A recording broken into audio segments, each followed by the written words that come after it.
সংখ্যা সারণী তৈরি করার ধাপ 4টি।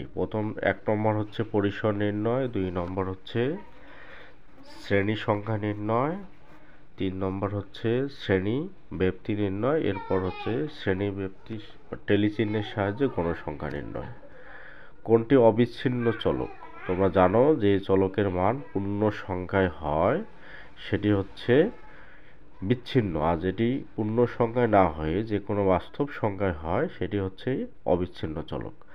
যেহেতু ছাত্র সংখ্যা পূর্ণ সংখ্যায় হয়, শিশুর সংখ্যা পূর্ণ সংখ্যায় হয়, পুকুরের সংখ্যা পূর্ণ সংখ্যায় হয়, সুতরাং বাজারের চালের মূল্য এটা পূর্ণ সংখ্যায় হতে পারে, দশমিকেও হতে পারে।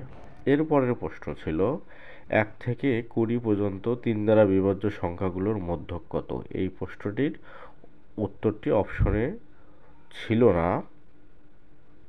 এটি উত্তর হবে যে 1 থেকে 20 পর্যন্ত 3 দ্বারা বিভাজ্য সংখ্যাগুলো হচ্ছে 3, 6, 9, 12, 15, 18। সুতরাং এখানে মোট সংখ্যা হচ্ছে 6টি, এজন্য মধ্যক হবে 9 ও 12 এর যোগফলকে 2 দ্বারা ভাগ করতে হবে। এই প্রশ্নটির উত্তর হবে 10.5। এটা হবে 10.5। এরপরে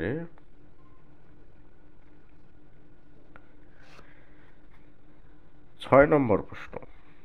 6 নম্বর প্রশ্নে কোনো উপাত্তের পরিসর 36, শ্রেণী ব্যবধান 6 হলে শ্রেণী সংখ্যা কত? তো 36কে যদি 5 দ্বারা ভাগ করা হয় তাহলে হবে 7.2, সেটাকে আমরা লিখতে পারি 8। এরপর সারণীভুক্তকরণ এর ক্ষেত্রে প্রথমে কোনটি করা হয়? আমরা জানি সারণীভুক্তকরণের ক্ষেত্রে প্রথমে পরিসর নির্ণয় করা হয়। এরপরের প্রশ্ন সেটা হচ্ছে 8 নম্বর প্রশ্ন। 8 নম্বর প্রশ্ন, আয়তলেখ থেকে কি অঙ্কন করা যায়? আয়তলেখ থেকে সবসময় গণসংখ্যা বহুভুজ অঙ্কন করা যায়। অজীব রেখা যাবে না, পাইচিত্র যাবে না, দণ্ডচিত্র যাবে না। নিচের কোনটি বিচ্ছিন্ন চলকের উদাহরণ? তোমরা জানো ভালো করে যে বিচ্ছিন্ন চলক যে চলক পূর্ণ সংখ্যায় হয়।